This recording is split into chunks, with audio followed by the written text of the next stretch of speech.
The bride who danced between worlds. In the quiet African village of Namuru, there lived a young woman named Zalika. Her beauty was not only seen in her face but felt in her spirit, in the kindness of her words, in the warmth of her greetings, and in the way her laughter floated through the village market like music. Even strangers felt at home in her presence. Zalika had found love in Kelechi, a man whose heart was gentle and whose hands were hardened by years of farming the land. Their love was simple, pure, and admired by all. The elders often said that their union would bring blessings, for they were like two rivers meeting to become one powerful flow. They were rarely seen apart, walking together, talking softly, holding hands beneath the open sky. They were the kind of couple others secretly wished to become. When Kelechi formally asked Zalika's father for her hand in marriage, and she shyly nodded in agreement, the village erupted in joy. The wedding date was set, and preparations began immediately. Women pounded yams and fetched palm oil. Men built white canopies from palm fronds. Drummers rehearsed each evening, their rhythms filling the air with celebration. Children ran through the village singing wedding songs, eager to see the bride in her radiant attire. But not every heart rejoiced. Among the crowd was Makena, a woman who had long desired Kelechi for herself. She smiled when others were watching, but inside her burned a fierce jealousy. If I cannot have him, she whispered to herself, then she will not either. Makena approached Zalika several times, first with warnings, then with threats, telling her to leave Kelechi or face consequences. Fear crept into Zalika's heart, and she confided in her beloved. But Kelechi brushed it aside as empty jealousy, assuring her of his love and devotion. The village, blinded by celebration, did not see the storm quietly forming. The omen. On the night before the wedding, Zalika sat by the fire while her mother braided her hair into a long, elegant style fit for a bride. Her eyes sparkled as she dreamed of the morning to come. That night, Zalika dreamed. She saw herself dressed in plain white cloth, dancing before the whole village. The drums thundered, her feet moved like the wind, but when she looked down, dust clung to her ankles, and the earth swallowed her steps. She woke suddenly, clutching her chest, her body covered in sweat and goosebumps. At dawn, a strange thing happened.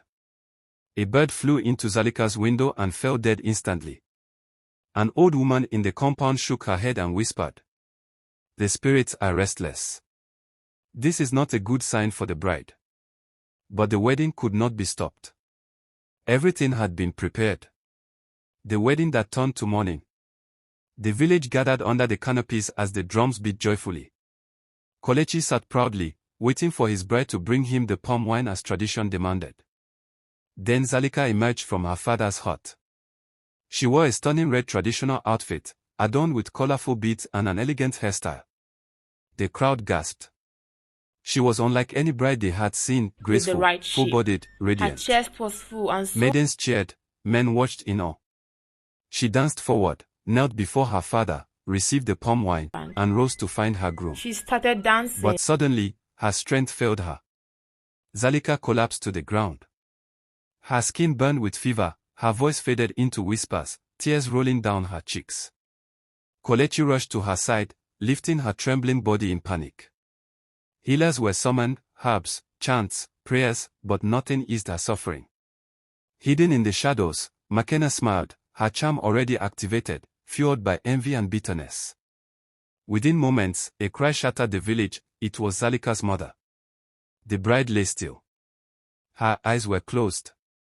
Her body cold. Kelechi fell to his knees, calling her name again and again, but death answered with silence. The drums meant for joy fell quiet. Zalika was meant to dance as a bride.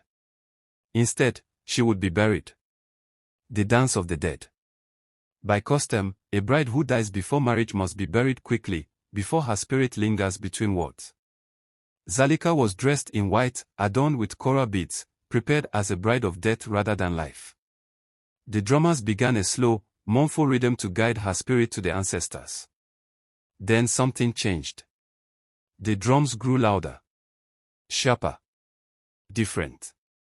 The drummers panicked, their hands were not moving, yet the drums continued. Suddenly, laughter echoed from the coffin. The lid shook and slid open. Zalika stood up. Her skin glowed. Her eyes shone. No sign of decay touched her. Some shouted, "Miracle." Others fell in terror, whispering prayers. She stepped out gracefully, and the drums roared. Zalika began to dance.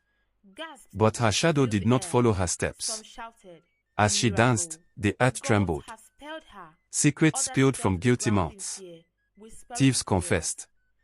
Traitors screamed. And when the drums pointed like arrows, they stopped before Makena. She froze, unable to move. Zalika's voice echoed without her lips moving. Jealous heart.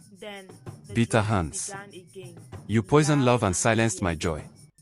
Makena collapsed, her guilt exposed before all. Zalika danced once more, then turned to Kelechi.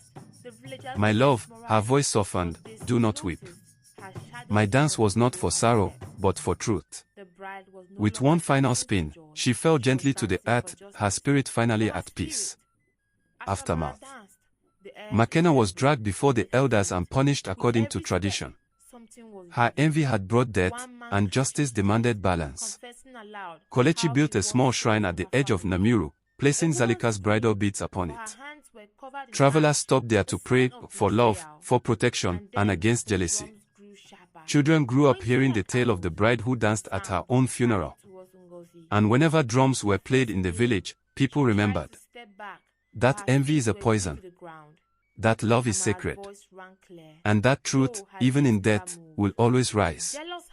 Moral lesson. Jealousy destroys more than its target, it destroys the soul that carries it. Love built in truth cannot be stolen, but envy can turn celebration into tragedy. Guard your heart, for what you nurture within will one day speak aloud. If you want a shorter narrated version. Thanks for watching. Please like, share and subscribe to my YouTube channel. See you in my next story.